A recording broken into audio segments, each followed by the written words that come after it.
Mohamed Ben Salman est toujours et de plus en plus un personnage central sur la scène géopolitique mondiale. Il fut un temps où effectivement, notamment les chefs d'État occidentaux hésitaient à se faire prendre en photo trop près de lui.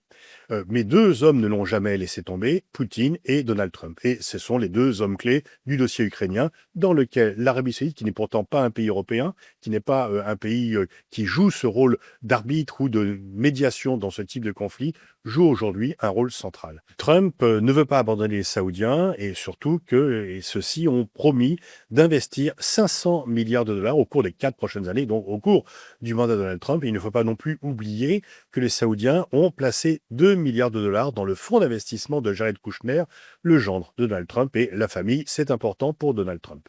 Donc, Mohamed Ben Salman veut jouer un rôle diplomatique mondial, il veut être actif et non pas uniquement passif, et il ne veut pas être uniquement une puissance régionale.